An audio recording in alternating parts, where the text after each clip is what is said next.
Commissioner Karachi محمد اقبال میمن نے کہا ہے کہ شہر کراچی کی اسکولوں کی طالبات نے اپنے ٹیلنٹ کے ذریعے بین الاقوامی سطح پر ملک اور قوم کا سر فخر سے بلند کر دیا۔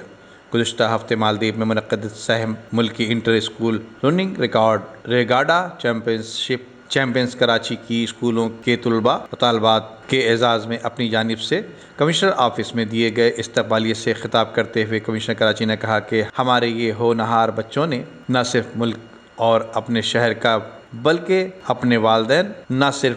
ملک اور اپنے شہر کا نام روشن کیا ہے بلکہ اپنے والدین اور اساتذہ کرام اور اپنے اسکولوں کا نام بھی دنیا بھر میں روشن کیا ہے۔ اس موقع پر تقریب میں سابق ڈپٹی کمشنر ساؤتھ صلاح الدین احمد، شمسی اکیڈمی کے چیئرمین خالد جمیل شمسی، کھیلوں کے معروف سرپرست شاہدہ پروین کیانی، KBBA کے صدر Ghulam Muhammad Khan, deputy director information بلدیہ کورنگی محمد ارشد، غلام عباس، جمال ایڈوکیٹ، شاہ زیب ایڈوکیٹ، ستار جاوید اور دیگر بھی موجود تھے۔ کمشنر کراچی اقبال میمن نے استقبالیے میں تقریب سے خطاب کرتے ہوئے کہا کہ ہمارے لیے یہ مقام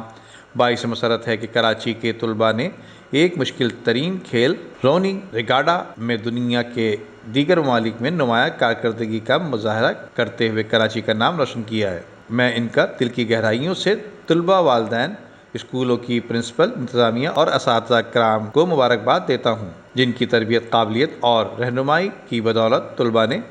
آج مالدیپ میں قومی پرچم سر بلند کیا ہے۔ ندیم صدیقی، میٹرو 7 پاکستان۔